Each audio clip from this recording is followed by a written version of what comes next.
considered selling their wedding rings or contemplated suicide.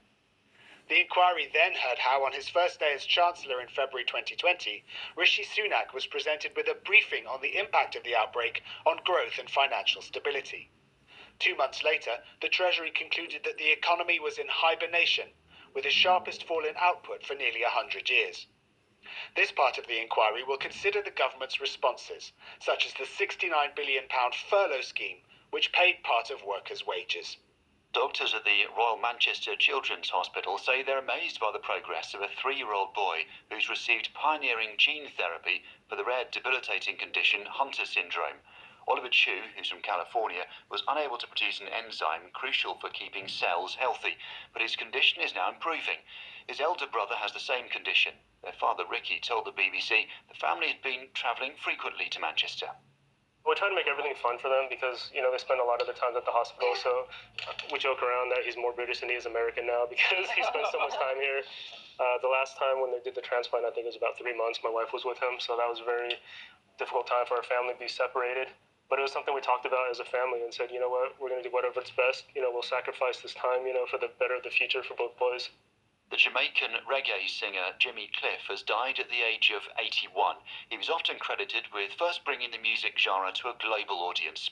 Jimmy Cliff was known for a string of hits in the 1960s and 70s, including The Harder They Come, the title of a film in which he also starred.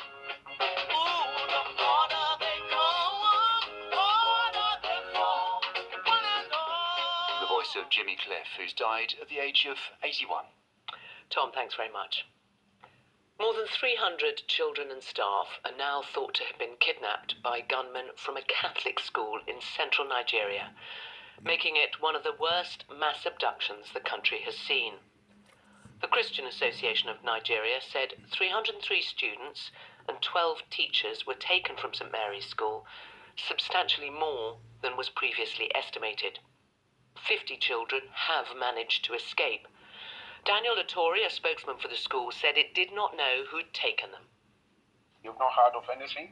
We don't know which group or terrorist group that's responsible for this. And we're just praying and hoping that these children will be rescued and returned back safely to their parents. The BBC has spoken to some of the missing children's parents. They didn't want to be named. They were being trafficked on foot, the way shepherds control their herds. The gunmen were on bikes while controlling the girls. I'm sad. My whole life is filled with sadness. He's my only son. He's my firstborn. Please help us. It's the latest and by far the largest of a spate of abductions recently, which prompted the Nigerian president, Bola Tinubu, to order the recruitment of 30,000 more police officers, and has prompted the authorities in the states affected to order schools to close. Manny Jones is our Africa correspondent. Manny, what do we know about how this happened on Friday?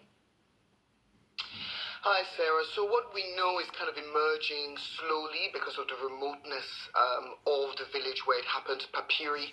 It's about 9 hours drive from where I am now in Mina in Niger State.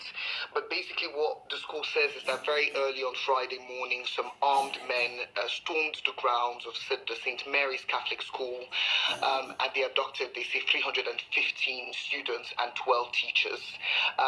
The Christian Association of Nigeria now says that 50 of those students were able to escape. It's not clear how. It seems to have happened, we understand, on the day of the abduction.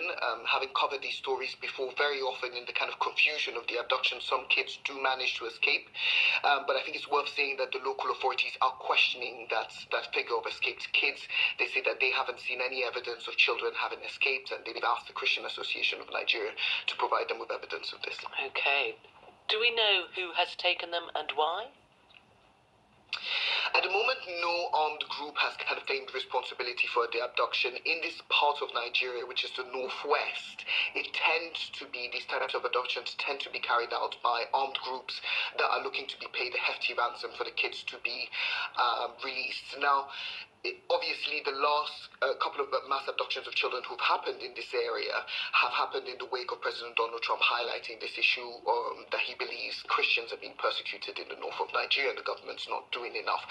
The Islamic State or Al-Qaeda affiliated groups, they haven't claimed responsibility for this, but obviously with this being in the news, many people are wondering if it's linked.